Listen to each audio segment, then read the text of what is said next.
That is cool. I love how he walks in like that.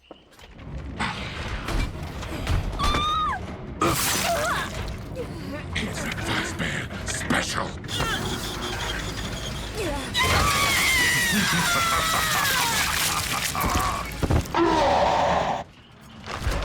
I have to level him real quick. Oh. Whoa. Let's do 15. Or let's just do 10. Wow, bulk blood point spending. Just kidding. That didn't work. Okay. Okay. Okay. Okay, let's see what he's got. Oh, Fazbear's Fright. The animatronic lived to kill, even when his mechanical costume became his too. Special ability, Fire Axe. Okay, so the speculations were true. The animatronic is armed with a fire axe that he can throw at survivors. If the axe hits the survivor, the weapon becomes embedded in them, leaving the survivor vulnerable. Survivors must remove the axe before they can be healed. Okay, so it sounds like Victor. Maybe they'll fix the twins soon, hopefully. Special map features security system. At the start of the trial, 7 security doors are spawned randomly throughout the map. These doors can be accessed by both survivors and the animatronic. Each security door has a camera attached to it. Interacting with the door gives the survivor access to the camera view, allowing the survivor to cycle through every camera in the map. Travel to the door they are currently looking through and potentially reveal the animatronic's aura to them. Using the cameras and doors too often will deplete the limited battery power available, forcing survivors to wait until the system reboots. The animatronic may travel between security doors with or without battery power.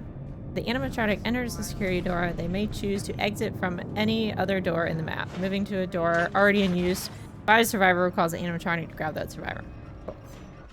Okay, let's take a look at that grab animation you get when entering a security door and a survivor is in there.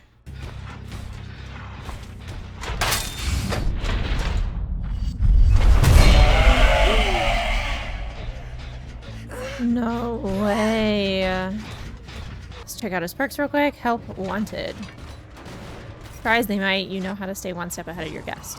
When you damage a generator, it becomes compromised. When the compromised generator is completed, your successful basic attack cooldowns are reduced. Cooldowns are 25% faster for 60 seconds. Okay. Phantom Fear. When a survivor within your terror radius looks at you, they scream and you see their aura for 2 seconds. Perks has a 60-second cooldown.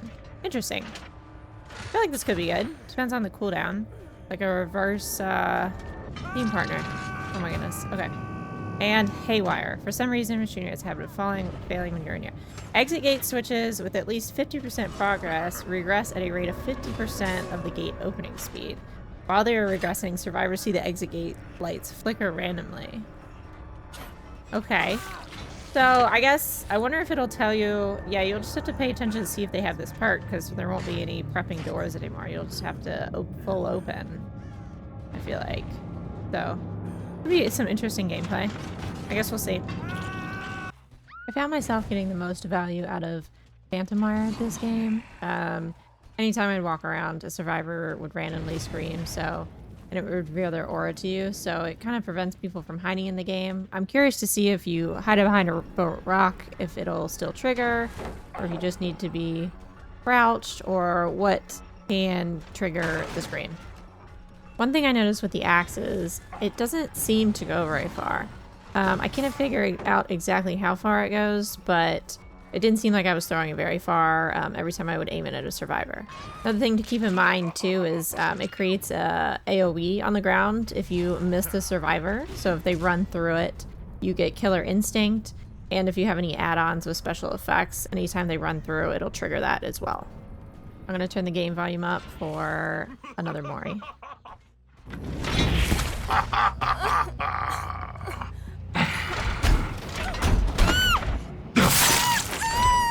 Oh no, so fun!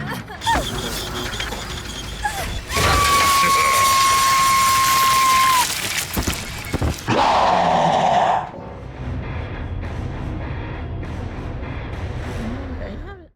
Now let's take a look at the survivor mechanics. I'm going to show you a little bit of looping the animatronic, and then we'll get into how to use the security cameras and how they work for survivors. As I get hit with an axe here, you can see that it is stuck on my back and I am broken. And then when I walk over here to this car loop, I'm kind of trying to treat it as a huntress throwing axe.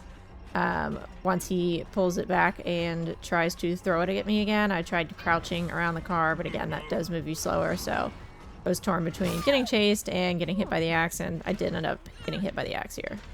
Now moving on to the security cameras, you just walk up and press the spacebar, and you can use A and D on keyboard to move between cameras, and you can see on the right side which camera you're on, and it just kind of rotates you through.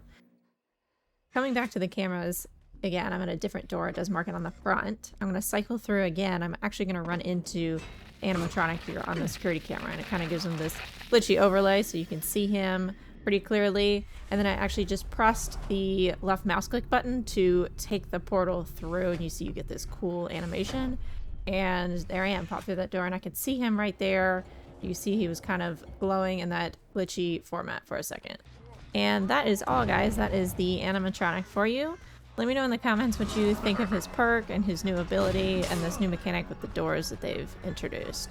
Okay, I'm just gonna let the rest of the gameplay play out for y'all. Get a few things in here, and I hope to see y'all again. Thank you. Okay, you automatically get your axe back too if you kill them, which makes sense.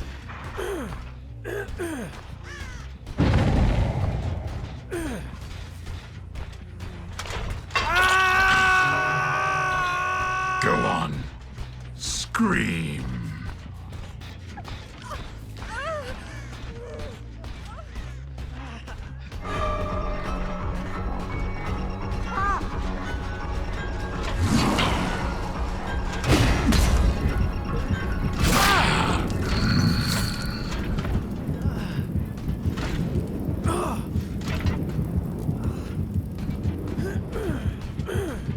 Thank you for watching.